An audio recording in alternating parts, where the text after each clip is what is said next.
दोस्तों, आज हम हॉलीवुड हॉरर मूवी ऑर्फन पर बात करेंगे।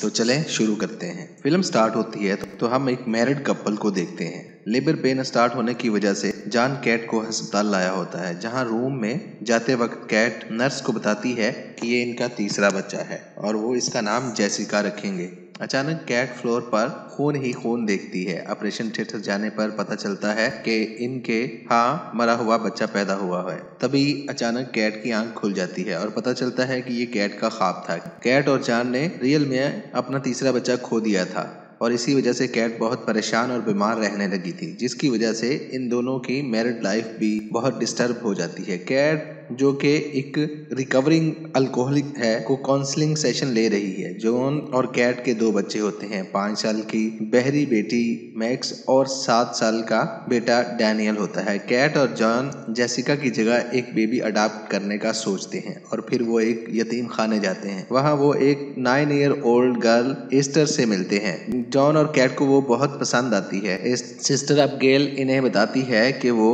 रशिया से है होने के बावजूद बहुत अच्छी इंग्लिश बोलती है। जो फैमिली उसे यहाँ लाई थी वो फायर एक्सीडेंट में मर गई थी। एस्टर बहुत मुश्किल से बची थी। एस्टर अपनी एज से बहुत ज्यादा मैच्योर और वेल मैनर्ड बच्ची है। कैट और जॉन जब उसे घर लाते हैं तो मैक्स फौरन ही इससे अटैच हो जाती है, मगर डैनियल एस्टर से खिंचा हुआ रहता है। वो उसे पेरेंट्स की सारी अटेंशन एस्टर की तरफ जाते देखकर बहुत जेलस होता है।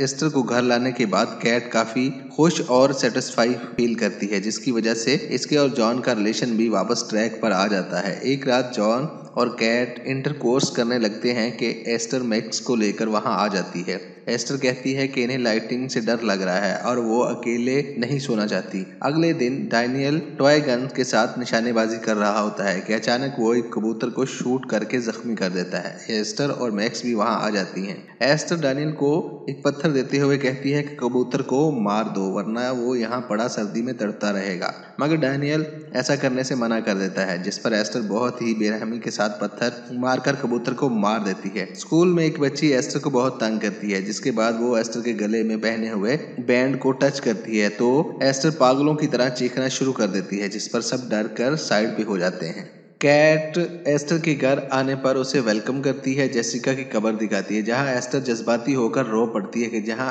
ऐसा लगता है कि दोनों के बीच माँ बेटी वाला अच्छा तल्लक बनना शुरू हो गया है। रात दोबारा जॉन और कैट किचन में इंटरकोर्स कर रहे होते हैं कि तभी अचानक एस्टर वहां आकर इन्हें देख लेती है, जिस पर वो दोनों बहुत शर्मिंदा हो जाते हैं। अगले दिन कैट एस्टर के साथ ये सब डिस्कस करने जाती है, मगर एस्टर के पास इतनी छोटी उम्र में इसके बारे में बहुत ज्यादा नॉलेज होता है। ये जानकर कैट बहुत हैरान हो जाती है, मगर जॉन कहता है कि शायद ये सब इसके अपने प्रीवियस फोस्टर पेरेंट्स से सीखा होगा। जॉन जब एस्टर मैक्स को पार्क में लेकर जाता है, वहां एस्टर की वो स्कूल फेलो भी होती है जिसने इसे तंग किया था। एस्टर पहले तो उसे घूरती रहती है, जिससे वो बच्ची डर जाती है। इसके बाद एस्टर उसे स्लाइड से नीचे धक्का दे देती है, जिससे इसका टखना टूट जाता है। रात डिनर टेबल पर जब कैट और जॉन एस्टर से सवाल करते हैं तो एस्टर झूठ बोल देती है कि वो दोनों बस खेल रहे थे। हत्ता कि मैक्स भी कह देती है कि वो स्लिप होकर गिर गई थी। तभी डैनियल एस्टर से बदतमीजी करता है, जिस पर जॉन और कैट उसे एस्टर से अपोलोजाइज करने का कहते हैं, मगर वो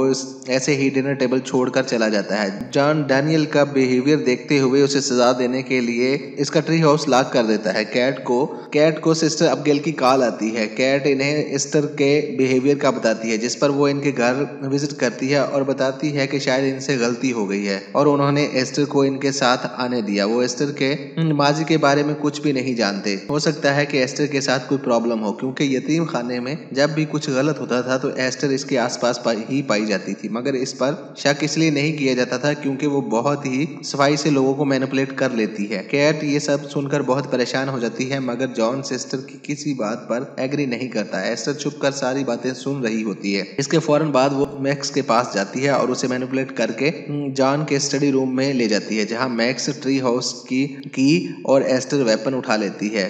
सिस्टर अबगेल जब घर से निकलती है तो एस्टर मैक्स को लेकर इनके पीछे जाती है। एस्टर अचानक मैक्स को इनकी कार के आगे फेंक देती है, जिससे इनकी कार का बैलेंस आउट हो जाता है और वो बहुत मुश्किल से गाड़ी रोकती है। जब वो मैक्स के पास उसे देखने जाती है तो पीछे से आकर एस्टर एक हथौड़ी से इन पर हमला कर देती है। एस्टर बहुत बेरहमी से मैक्स के सामने ही सिस्टर एबिगेल को मार देती है। मैक्स बहुत डर जाती है, मगर एस्टर फिर मैनिपुलेट करके उसे अपनी तरफ कर लेती है। इसके बाद वो उसे लेकर ट्री हाउस में जाती है, जहां वो वेपन छुपा देती है और अपने फेस से खून साफ करती है। डैनियल मैक्स और एस्टर को ट्री हाउस से निकलते हुए देख लेता है। डैनियल को तो यही लगता है कि एस्टर ने उसे नहीं देखा, मगर रात अचानक एस्टर डैनियल के रूम में जाती है और उसे पेपर कटर दिखाते हुए बहुत डरा देती है, ताकि वो किसी को भी कुछ ना बताए। अगले दिन जॉन और कैट एस्टर को काउंसलर के पास लेकर जाते हैं। एस्टर वहां भी बहुत अच्छे से सिचुएशन को हैंडल करके सारी सिचुएशन कैट की तरफ डाल देती है, जिस पर काउंसलर कहती है कि कैट एस्टर को वो कंफर्ट लेवल नहीं दे रही, यही वजह है कि वो इसके साथ एडजस्ट नहीं हो पा रही। इस सब की वजह से जॉन कैट से और भी नाराज हो जाता है। घर पहुंचने पर कैट को यतीम खाने से कॉल आती है, जिसमें इन्हें पता चलता है कि सिस्टर एबिगेल जब से इनके घर से निकली है मिसिंग है, जिसके बाद इन्वेस्टिगेशन स्टार्ट होती है और सिस्टर एबिगेल की मशकशुदा लाश मिल जाती है। ये खबर कैट को और भी परेशान कर देती है, जिस पर वो पर्सनालिटी डिसऑर्डर पर सर्च करती है। कैट प्रूफ के साथ जॉन के पास जाती है और उसे कन्विंस करती है कि वो एस्टर के बारे में पता लगाए, जिसका स्टार्ट वो रशिया के यतीम खाने से करेगा। कैट सिस्टर एबिगेल के यतीम खाने पर कॉल करती है, जहां पर उसे पता चलता है कि रशिया के यतीम खाने में एस्टर नामी किसी बच्ची का कोई रिकॉर्ड नहीं है। कैट जब किचन में काम कर रही होती है तो एस्टर आकर उसे कुछ फूलों का गुलदस्ता देती है, जो कि इसने जेसिका की कब्र से उतारे होते हैं। ये देखकर कैट को बहुत गुस्सा आ जाता है, जिस पर वो एस्टर का बाजू जोर से पकड़ लेती है। जॉन आकर कैट को संभालता है, जिसके बाद कैट जेसिका की कब्र पर जाकर बहुत रोती है। अगले सीन में एस्टर जानबूझकर अपने बाजू को जख्मी कर लेती है और जॉन के आने पर कहती है कि यह सब कैट की वजह से हुआ है, जिसकी वजह से जॉन कैट से और भी दूर हो जाता है और एक के बाद एक प्रॉब्लम आने की वजह से कैट बहुत डिस्टर्ब हो जाती है। वाइन की बोतल ले आती है, मगर खुद पर कंट्रोल करते हुए एक घूंट भी नहीं पीती। अगली सुबह कैट बच्चों को स्कूल छोड़ने जाती है। डैनियल जब कार से निकलता है तो उसके बैग से किताबें गिरना शुरू हो जाती हैं, जिसे कैट आगे बढ़कर उठाती है, जिस पर एस्टर पीछे से कार स्टार्ट कर देती है,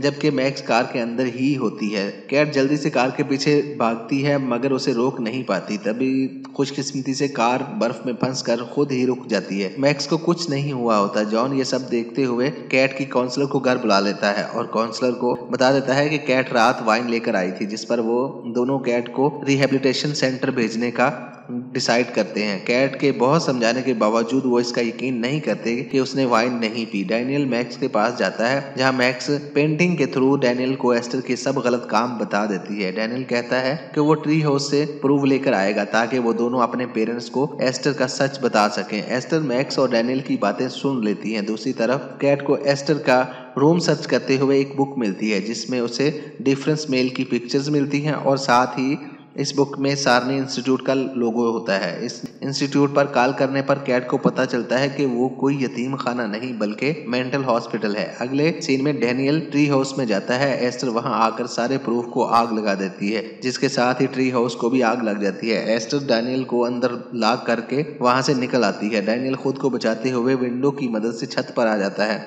मगर आग बहुत बढ़ जाती है, जिसकी वजह से वो नीचे गिर के बेहोश हो जाता है। कैट को जब आग नजर आती है तो वो ट्री हाउस की तरफ भागती है। एस्टर डैनियल को बेहोश देखकर इसके चेहरे पर पत्थर मारने लगती है, मगर तभी मैक्स वहां आकर उसे धक्का देकर डैनियल को बचा लेती है। तब तक कैट भी वहां पहुंच जाती है। डैनियल को हॉस्पिटल ले जाया जाता है, मगर एस्टर ने जॉन को इस हद तक बेवकूफ बनाया था कि वो कैट की किसी बात का यकीन नहीं करता। अगले सीन में एस्टर डैनियल को एक बार फिर मारने की कोशिश करती है, मगर डैनियल इस बार भी बच जाता है। यहाँ कैट सबके सामने एस्टर को थप्पड़ मारती है, क्योंकि वो समझ चुकी थी ये सब एस्टर ने ही किया है। जॉन आगे बढ़कर एस्टर को बचाता है और एक मेल नर्स कैट को बेहोशी का इंजेक्शन लगाकर बेहोश कर देता है। चीजें थोड़ी नॉर्मल होने के बाद जॉन एस्टर और मैक्स को लेकर घर की तरफ चल पड़ता है, जहां मैक्स को सुलाने के बाद जॉन वाइन पीना शुरू हो जाता है। जॉन बहुत ज्यादा ड्रंक हो जाता है। तभी अचानक वहां बहुत बोल्ड ड्रेसिंग में एस्टर आती है और जॉन को सड्यूस करने की कोशिश करती है, मगर जॉन उसे सिर्फ अपनी बेटी समझता है। इस वजह से उसे खुद से दूर कर देता है और एस्टर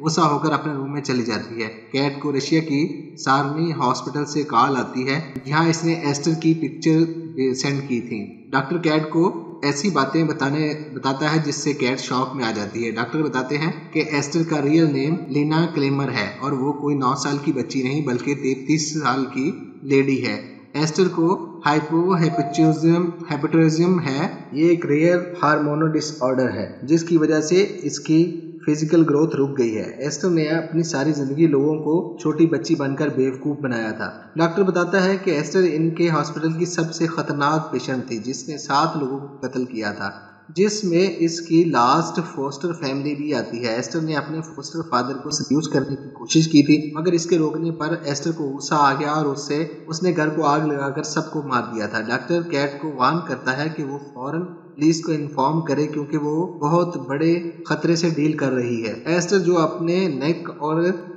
हैंड पर रिबन पहनती थी वो असल में अपने स्कार्स छुपाने के लिए पहनती थी। फिर एस्टर अपने असल रूप में आ जाती है और जॉन जब एस्टर से बात करने इसके रूम में जाता है तो उसे इसकी पेंटिंग में सेक्सुअल पोज देखने को मिलते हैं जो जॉन को बहुत हैरान कर देते हैं। जिसके बाद जॉन अपना फोन सुनने जाता है तो एस्टर चाकू से इस पर हमला कर देती है और तब तक वार करती रहती है जब तक जॉन मर नहीं जाता। एस्टर को ऐसा करते हुए मैक्स देख लेती है और डर कर अपने रूम में छुप जाती है। कैट बहुत तेजी से घर पहुंचने की कोशिश करती है और रास्ते में पुलिस को भी इन्फॉर्म कर देती है। घर पहुंचने पर वो जॉन को मरा हुआ पाती है और बहुत रोती है। फिर कैट को मैक्स का ख्याल आता है तो वो उसे ढूंढने लग जाती है। तभी एस्टर शूट करके कैट को जख्मी कर देती है। इतनी देर में मैक्स छुपते हुए ग्रीन हाउस में जाकर छुप जाती है। एस्टर उसे ढूंढ रही होती है। इसी दौरान कैट ग्रीन हाउस के ऊपर पहुंच जाती है जहां वो मैक्स को छुपने का बोलकर एस्टर को डिस्ट्रैक्ट करती है। फिर शीशे को तोड़कर इसके ऊपर छलांग लगा देती है। इतनी देर में पुलिस भी आ जाती है। कैट एस्टर को बेहोश देखकर मैक्स को लेकर वहां से निकल जाती है, मगर बाहर आने पर एस्टर एक बार फिर इन पर अटैक कर देती है। एस्टर कैट को चाकू से मारने की कोशिश करती है। कैट खुद को बचाने में नाकाम हो रही होती है। तभी मैक्स गन पकड़कर एस्टर को शूट करती है। बुलेट एस्टर को तो नहीं लगती मगर इससे आइस ब्रेक हो जाती है जिससे कैट और एस्टर पानी के अंदर गिर जाते हैं, जहां कैट एस्टर को धकेल कर खुद पानी से बाहर आ जाती है। मगर एस्टर भी किसी शैतान से कम नहीं होती। वो फिर से बाहर निकलकर कैट का पांव पकड़ लेती है। एस्टर कैट को इमोशनल ब्लैकमेल करने की कोशिश करती है, मगर कैट और जोर से ठोकर मारकर वापस पानी में फेंक देती है और मैक्स को लेकर वहां से निकल जाती है और मूवी यही खत्म हो जाती है। तो कैसी लगी आपको फिल्म की एक्सप्लेनेशन? प्लीज कमेंट्स करिए, लाइक करिए, सब्सक्राइब करिए। Thanks for watching.